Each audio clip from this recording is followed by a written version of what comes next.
Okay, so the first four acoustic pianos in the FP-90 are supernatural pianos. Now, if you are familiar with Roland products at all, you've probably heard the term supernatural.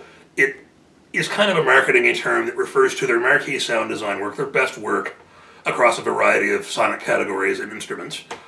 Here, it refers to the first four acoustic pianos being derived from the V piano, which around 2009 was Roland's very ambitious piano entirely based on physical modeling.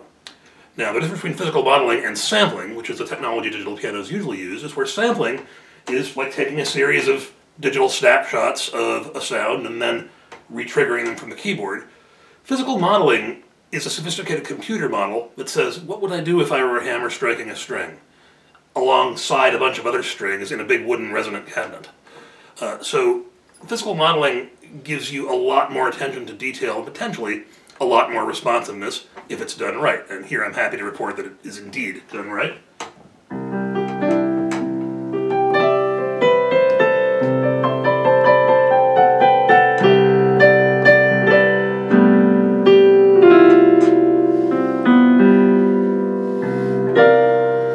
This is the bass, you know, the A1 piano sound called concert piano in the machine.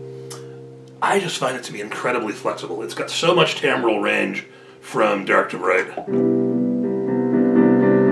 know, you can really get very Debussy and very gentle with it.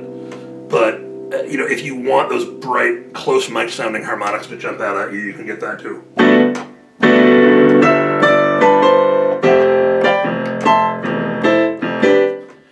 It's got so much range to it that you almost really don't need the others. I hate to say that, but so you have a ballad variant, which is of course a lot mellower. You have mellow piano, which is mellower still, and then a bright variant, which really emphasizes the bright harmonics. But I'd probably just stick with number one. And then the sampled non-supernatural pianos beyond that, you've got your standard uprights, and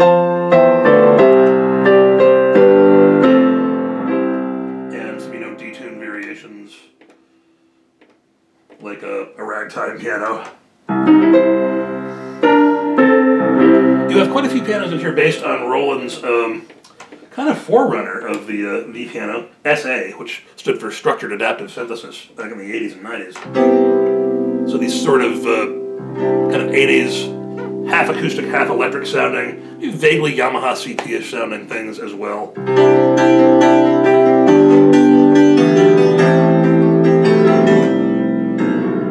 won't play the rest of that, especially seeing as I'm out of practice at it. The thing to know about the four premier acoustic piano sounds in the thing is that the physical modeling supernatural engine allows you to access this function. I'm going to go back to the original piano here, called Piano Designer. And I'm going to go into the function menu, and I'm already in Piano Designer, so hit enter. And Piano Designer gives you, according to this what-if computer model, it can process a lot of parameters in real time, so it gives you access to a lot of sonic nuances, such as the lid position of the grand piano. I can dial that up and down. You hear the difference there. What else do we have here? Key off noise, the mechanical noise that happens when you release the keys. Hammer noise, the duplex scale. The duplex scale is a portion of the string lengths in a portion of the string tonal range, pitch range rather, that are designed to resonate in sympathy with the rest of the vibrations from the part of the strings that are being struck to actually create notes. You've got all kinds of damper pedal down resonance, which means, you know, how much are the strings of the body of the piano, how much is that all resonating in response to the notes that are actually getting hit with hammers. Key off resonance, cabinet resonance, a bunch of different soundboard models. Damper pedal noise, you know, when you hit the damper pedal hard on an acoustic piano.